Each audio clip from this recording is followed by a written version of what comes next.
it's a higher program for consultants, agency owners, and consultants and agency owners and digital marketers. Sorry, and it's an inner circle program. But Aren't now, they all? yeah, now I need to prepare my pitch.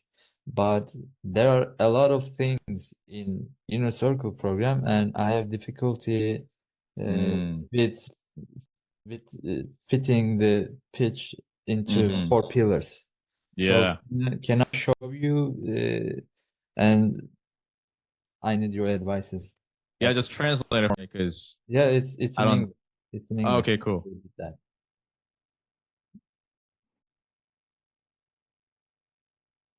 So there are there are a lot of things that, like I said, there's a Mm-hmm. mastermind thing. It's a group event, and there's education, training topics Yep. like finding customers, lead generation, changing mindsets, sales, team building and management strategy, time management system, and strategies for expanding global markets, which is important for Turkish people because Uh-huh. they want to earn other currencies from the global markets. And like we help with software, CRMs, systems, company management, and like like content marketing, and we have offline events and assistant support. So there That's are a a very lot. interesting There are guy. a lot, and Yeah. you know. So should I pick like 4 of them, which 3, 4 max. Okay. So is it this is an upsell? Like you're selling to previous clients or who are you trying to sell this to? uh, actually both. Like Okay. it's going to be for cold customers, and Mm-hmm. also it's going to be upsell. Mm-hmm. So the pitch will be a bit tailored, like the language, like the exact words used might be a bit different. But what you want to do is pick out the 3 most important problems that people have. But like you're okay, so the audience is that the cold people are they like 9 to 5 people trying to start a business or they already have a business? No, They're they trying are to already have business this okay, time. so either like whether current customers or not, they already have a business, they're trying to grow it. Yeah. That's easier. Okay, cool. So what you want to do is uh like the what are the most common let's start with the biggest one. What's the biggest problem that's like most people that you talk to they have? Hmm. So they don't know how to manage a great team, right? And they are not good at sales as well. Okay, number one, they're they suck at sales. Number Uh, two, they don't know how to manage team. yeah, and That sucks. also they don't they don't really good at actually marketing. Are they getting leads or they struggle with that? Yeah, they get leads, but not that much. Mm-hmm. Getting enough leads. Seth and Jay should sell them on that. The leads. But okay, cool. So number one, sales leads. So them sucking at managing the team. Mhm. Why is it a problem? So actually, like agency owners, they are agency owners, and some of the consultants are perfectionists. Mhm. So they don't delegate things to create time for themselves, and they try to do everything on their own because they think that only they can handle these problems. They're working a lot of hours. Yeah, they're entrepreneurs, so yeah. That's a problem that you solve. But most importantly, do they know that? Do they tell you that? Hey, listen, I'm working too many hours on everything. Do they say that? If I don't ask, uh, probably no. No, Okay. they don't tell me. Because what's the most important is their perceived problem. Excuse That's the me? most important. So perceived problem is the most important thing. Mm-hmm. That's the most important thing because like if they don't realize that that's their problem, that they're like, well, that's kind of cool. Yeah.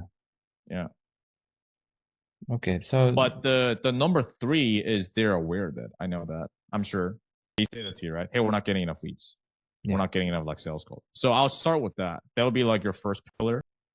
Mm-hmm. So you start with, have you gone through the pitch framework, Parker? Yeah. Yeah, I yeah. So already you, oh, the used framework. that pitch framework for the current program, but Fantastic. with this kind of thing, I got confused. Yeah, fantastic. So there's too many, like Seth said, like we already need to think about it. So Yeah. pick up three things. Mm-hmm. Problem number 1, 2, 3, here's how you solve it, and then how the support looks like briefly, and then why that's good, right? So you start with the framework is like, okay, so you know how you're saying that right now you're not getting enough leads, and because of that, you're not able to grow the business. You've been feeling like a little bit frustrated. Okay, so the first thing we're going to help you with is we're going to help you get more leads. How we do that is, how do you help them do that? Yeah. You insert however you do it, right? Mm-hmm. How we do that is we help you with the cold email and outbound campaign, which means that you don't have to really touch it. Like we set it up for you, you let it go, and then now leads land into your calendar. And typically for our clients, on average, they get about like 2 sales calls a day, Mm-hmm. which means that now you have more at bats. Does it make sense? Yeah. Like, that makes sense. Definitely. Okay. Definitely. Do you feel like that would help? Yeah, that would help because we're not getting enough leads. Da, da, da, da. Right. Perceived problems. Okay, so I'll give you an example. So, like, prospect thinks this is the issue when in reality this is the real issue. As an example, like most salespeople, their issues they're not even talking enough leads. Because whenever I talk to salespeople, they're usually talking to like 10 to 15 leads a week when they have a 40-hour work week, right? Which means that they're not utilizing about 20 to, like they're working 15 hours a week essentially, right? But they feel burnt out because they're sitting at their desk but they're not talking to enough leads. So like what they want is like, hey Brian, what's a cool fear reframe and think about it objection? Mm-hmm. That's what they want. That's their perceived problem. I don't know how to objection handle. Their real fucking issue, they're not talking to enough leads. But when I tell them track your data, do outbound, no salesperson wants to fucking hear that. Yeah. Right? It's like not sexy. So that's why like I talk about that less now in my marketing because no sale is it's what they need to do. But Mm-hmm. that's why when Matt said, hey guys, track your data, do your outbound, do your upsell and follow-ups, I'm the only one who did it out of like so many fucking people. Right? Yeah. So that's why whenever you guys are selling your offer, you want to like, what's their perceived problem? That's the most important thing. Mm-hmm. Yeah. So you focus on that, right? And then you focus on their most bleeding neck issue in your pitch first, which is in this case marketing, right? Not getting enough leads. Mm-hmm. You know? So you start with that, okay? And then you go into the second one, which is like, well, when you hop on the call, if you're not, another thing I mentioned is like your close rate not where you want to be, right? So you're like, even if they do hop on a call, you're losing out on like X amount of deals. Okay, so that's why the second thing we help you with is on the sales call. How we do that is we give you a proven sales script that our clients are using right now to close deals. And so you just got to follow that and then yada, yada, yada, right? Which means that you can get mini outcome, which means that now once you hop on the call, usually our clients are closing at like 40%, which means that yada, yada, yada, bring them revenue, right? Okay, the last thing is you mentioned that you're working like 70 hours a week because you're doing everything, right? Yeah. So typically entrepreneurs they have too much of a control. They're too afraid to let go of that. But solopreneurs can only go so far, right? Which is why most people they start at like the 5K a month mark, which is why we help you with actually delegating. We take some of the stuff off your plate for like operations or whatever the thing is, right? However you guys do it. So like this, which means that now you can free that up instead of working in the business, you can work on the business instead of you being the biggest bottleneck. You can actually scale the business from there, which is why a lot of our clients are able to get to the 6, 7 figures a year mark. You with me? Instead of like, and then you can do that, and our clients are doing that while working 20 hours a week, and the business is running without them. You feel like Yeah. that would help? You know what I mean? I just came up with that on the fly, but like that's the general Yeah. I get it. Yeah, and then you go into like, and then how like support works is just briefly go through it. Don't get into like too much into the weeds, like what time the calls are, yada yada yada. Just be like, okay. And then also we have like weekly group coaching calls. So You don't have to hop on every single one of those, but it's there if you need it, which means that instead of having to wait a whole week to get support, you can get it right then and there, Monday to Friday. And if you do need the support, we have one-on-one calls that way you're not just being left out in the cold. Mm-hmm. Okay, so does that all make sense with the structure we laid out? And then you go into that. Yeah. Yeah. Yeah. Thank you. No problem. I'm actually Right now. no problem. I'll share my screen because Can I ask you real quick, Brian? Is it worth trying to reframe that to what? show that their perceived problem isn't the real problem, or you just focus on the perceived? You could, depending on the situation. I mean, it's contextual, but a lot of times it's just better to just like give them what they want. Okay, cool. Given that obviously you guys deliver that, that's the best way. Because what if it's like something they think is a problem, we don't deliver on that, but the real problem is something we do deliver then on? then you reframe, right? Okay, then you sweet. So like, and also that helps too. So that's my first ever when I was a DM sitter, the guy was like a really fucking good marketer, and he called it like problem education.